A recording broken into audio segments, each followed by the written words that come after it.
Hello and welcome back to my channel. My name is David and today we are continuing the library tour of 2023 where I'm going through my entire collection of books, 10 books at a time, showing them to you, reading the back of them, both to give you an idea of whether or not you're interested in the book, but also to help me filter out which ones I'm still interested in order to cultivate a more accurate library that I currently have on hand. And my goal is by the end of the year to get through all of them. And so we are in the middle of what are essentially the mass market paperback size.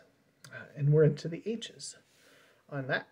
We had some wonderful ones last video with some Haldemans in there. And we're picking back up with more Edmund Hamilton. We had a couple last video, and we have a couple more in this one. And we're going to be ending with some Robert A. Heinlein and picking back up with a full video of Heinlein next week, or next time as well. So, let's just get right into it. I've got the 10 here. So, we have Crashing Suns by Edmund Hamilton. From mighty Canopus, capital of the federated stars, to the outer fringes of our great galaxy, the interstellar patrol was on the watch. Rogue suns, marauding alien intelligences, man-made comets driven by their makers for the conquest of unsuspecting worlds, diabolical conspiracies hatched in the depths of unmapped nebulas. It was the business of the patrol's mighty spaceships to guard against such cosmic dangers. Crashing Suns is the epic account of this future space legion where volunteers from 1,000 worlds man the mighty starcraft of 100,000 years to come. It's interplanetary adventure on the classic scale by the master hand of Edmund Hamilton. That sounds fantastic. So next we have The Valley of Creation by Edmund Hamilton. Alien forces struggle for mastery in a forgotten land where beasts have more than human powers. Revised by the author for this first book publication. And that cover right there gives me strong fantasy vibes. So we'll see. Maybe this is in the Burroughs vein of, Barsoomian science fiction. Beasts, men, or aliens. In that hidden valley land of strangely forbidding beauty, Eric Nelson, soldier of fortune, faced a battle stranger than any he had ever encountered. He was hired to fight for humanity against beings that seemed to be both more and less than human. The weapons of the enemy seemed to include centuries-old powers hinted at, tales of magic and superstition, but he fought on, even when helplessly trapped in the body of a savage wolf.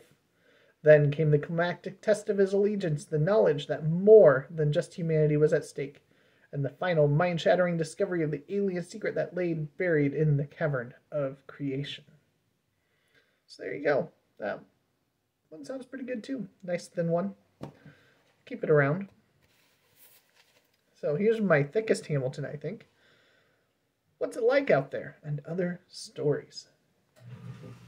A collection of the best stories from Edmund Hamilton's remarkable 40-year career of writing science fiction, featuring The Stars My Brothers, where a scientist awakened from a century-long slumber in the depths of space had to make a choice between his own people and an alien race.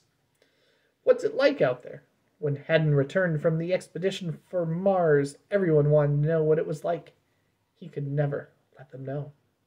Twilight of the Gods. Myth changed to reality around a man who sought to answer the mystery of his lost identity. And many more.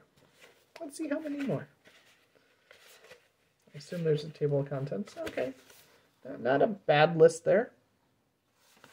This is going to be over 300 pages, so it's definitely a lot thicker.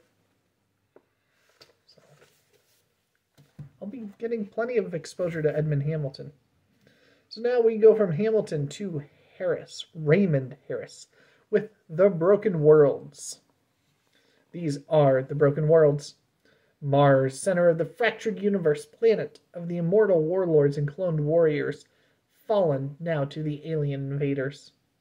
Parmenio, fog-shrouded pleasure planet, playground of the decadent, where anything and anybody could be bought or stolen. Loi, the world of towering peaks, rife with intrigue and danger, rumored hiding place of the fabled fleet of old Earth. Yenga, desert planet, home to the bird-like two, with shifting sands that hide ancient secrets.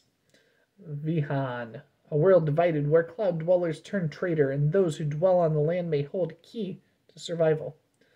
Atanio Huyn, reluctant messenger, chance and a beautiful woman have brought him from the steamy streets of Parmenio to the vaulting corridors of a Martian Velship and the scattered settlements of the Galactic Arm.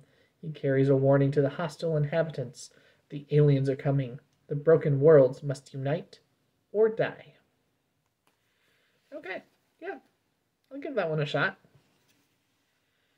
Okay, next we are into Harry Harrison now. I've read several Harrisons and have absolutely loved them. So this one is Skyfall, a novel of the near future. Prometheus, a stunning triumph of Soviet-American technological cooperation. Prometheus, ultimate answer to the prayers of an energy-starved world. Prometheus, potentially the source of the greatest single disaster in human history. Skyfall, a thrilling novel of near-future catastrophe, a catastrophe with a chilling ring of authenticity in the wake of this year's nuclear satellite fall in Canada. So let's take a look here. Let's see when this was written. Context, right?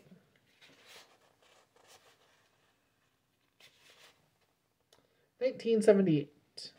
Oh, copyright 76. First printing 78. So, mid-70s. We'll see if it holds up still. This is a thicker one.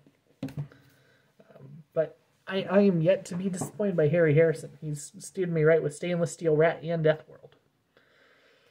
So, we have the next Harry Harrison that I want to get to after I get back to Stainless Steel Rat. I've still got one more of those I need to get to.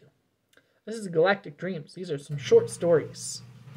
Harry Harrison's best short fiction, including a new Bill the Galactic Hero story. I haven't read anything Bill the Galactic Hero. I assume that's who's on the cover here.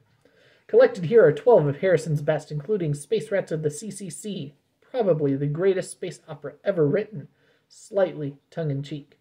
At last, the true story of Frankenstein, in which our favorite monster gets new life. But whose life is it? Bill the Galactic Hero's Happy Holiday, in which our favorite drunkard enlistee is kidnapped by the evil Chingers and hypnotized into believing he's a general, and 9 more classics ranging across time and space. Okay. There we go. I think that sounds promising. And then we've got one more by Harrison. The Jupiter Plague. Earthly medicine helpless in the face of a plague from space. Unexpectedly long thought lost. The first manned Jupiter probe has returned, but only a madman would have tried to land it at the Kennedy International. The result is the biggest air disaster in history, and that's only the beginning. Now comes the Jupiter Plague. Okay. We are batting 1,000 on keepers so far. So I kind of lied. We have another Harrison, but this is an edited by Harry Harrison and Bruce McAllister. There won't be war. Booktube at war?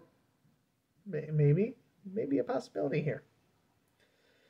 You will not find the solution to the world's problems here, but you will certainly find plenty of ideas, food for thought, concepts to consider. The idea comes first, then the action. We must produce new models for the post-war world. Perhaps some of them are here on these pages. I do not know, but I am hopeful. Harry Harrison from his afterword. This volume contains brand new original fiction from Nicholas Emmett, Joe Haldeman, Frederick Pohl, Robert Sheckley, Jack C. Haldeman II, Mark Laidlaw, Timothy Zahn, Gregory Frost, Radislav Derman, James Morrow, Jack McDevitt, Charlie Strauss, Nancy A. Collins, George Zebrowski, Isaac Asimov. So there's interesting range of authors in there. Some that I know very well. Frustration by Isaac Asimov. Okay. The Lucky Strike by Kim Stanley Robinson. Kim wasn't mentioned on the back. Beachhead by Joe Haldeman. Peacemakers by Timothy Zahn. Rocky Python Christmas Video Show by Frederick Pohl. And there is not, and this is surprising to me, there's not a story by Harry Harrison in here. So the unusual approach by the editor of these science fiction anthologies, usually they try to shoehorn their own work in there somewhere. But, kudos for him. So now we have M. John Harrison, who I think is a pretty well-regarded author. I know I've seen his name multiple times. This is my only book of his that I have, and this is The Centauri Device. He was the last of the old Centaurians, and the first of the new. Bastard son of a port whore, John Truck had been on the wrong side of luck all his life. From his mother he inherited a legacy of lonely desperation and an awesome power of which he is perilously unaware. But General Alice Gaw, one-eyed harridan of the Israeli world government, knows about it. So does Gaddafi Ben Barka of the Union of Arab Socialist Republics, and Dr. Grishkin, mad priest of the Openers sect. Their intelligence, Truck is the only man alive with the power to activate the Centauri device, the most terrible weapon in the galaxy has ever known. From the dark labyrinth of bunkers under Centauri to the vast radioactive wastelands of Earth, Truck eludes his pursuers in a deadly game of hide-and-seek. When he finally turns on them, he gives the only answer possible for a true Centaurian. Yeah, I'm not so sure. Let me know in the comments if you've read that, or even if you've read the author. Is it worth hanging on to and checking out? So we have Heinlein to conclude us here. This is Waldo and Magic Ink, so it's got 2 novels in there. Waldo, an arrogant and scientific genius, orbiting Earth in his private space station, solving the world's problems for a very good fee. Then the whole factual basis of the science he lived by disappeared. Magic Ink. The magicians had a monopoly, and they were using every trick of dirty politics and death-dealing spells to keep it, until 2 businessmen, a witch and a ghost sniffer, got on their trail and followed it to hell itself. So there we go. That I'm okay with. I mean, it's 2 novels, and this is a thin one, so we're looking at 190, so 191. This is like having a ace or tour double. Like it's easy to knock those 2 out, each one individually. So there we go. There's 10 books. One that I'm on the fence about, probably will end up keeping unless I hear from all of you that I can safely pass on it. But that's okay. I'm okay with having books to keep. I just want to make sure they're ones I actually do really want to get around to. So we will be back soon at some point to continue this tour and dive into 10 more Heinlein books to wrap up most of what I have for Heinlein. I have some others in hardcover, I think, or trade paperback. So there you go. I will catch you later.